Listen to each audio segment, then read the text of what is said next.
Alright, today we're going to be graphing quadratics in vertex form.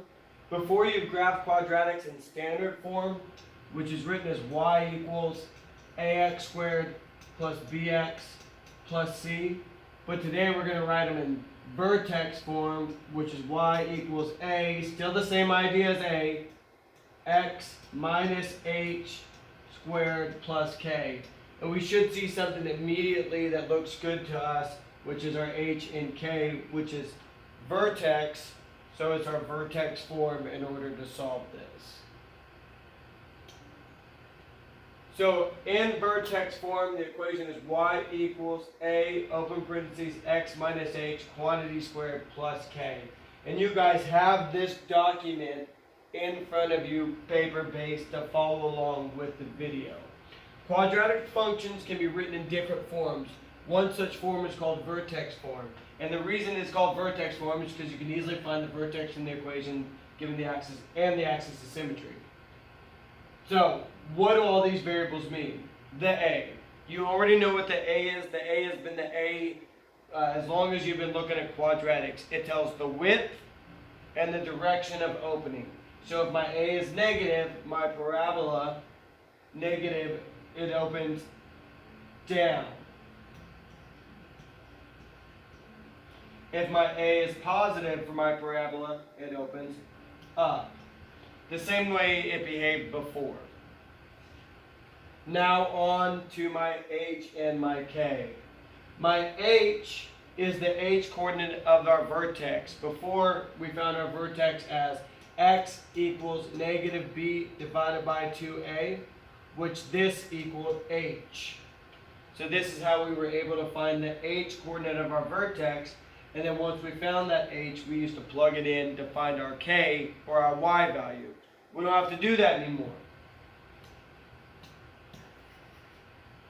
Now our h is given to us in our vertex form. But the trick is that it's got to be the opposite of whatever the h is. Notice that if there's a negative in the model, so the h is always opposite to what you see in the equation.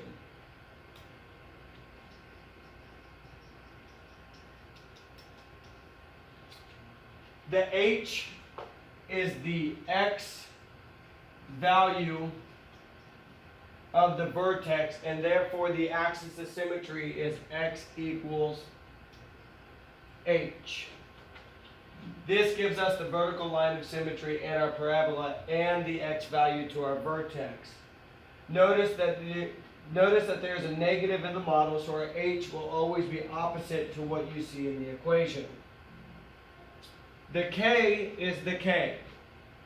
So up here, whatever the h is, whatever the k is, the k is the y value of our vertex. And now let's try some of these. Given these examples, can we identify what the vertex is? Look here. Look here. Our h is the 2. Our k is the negative 2. And it's important to understand that it's always, the h is always the opposite of whatever this sign is. So this is a negative 2. The opposite of negative 2 here is positive 2. So our vertex is 2, negative 2. Over here, our h is a positive 3. Our k is a negative 4. Remember that it's always the opposite of whatever the h is. So our h is equal to negative 3 now. And our k is still equal to negative 4. It's whatever the k is. So our vertex is negative 3, negative 4. This situation. Our x minus 2, and it's a plus 1 here, right? And so it's the opposite of whatever this is. So since it's a negative 2, it'll be a positive 2. So my h will equal 2. And my k equals whatever it is, which is plus 1. So our vertex is 2, 1. Over here, it doesn't matter if it's fractions. Fractions behave the exact same as numbers. All of that behaves the same way. So when I have a positive here, it's the opposite of that. So our h is equal to negative 5 over 2. Our k is equal to positive 31 over 8. So our vertex is negative 5 over 2, 31 over 8.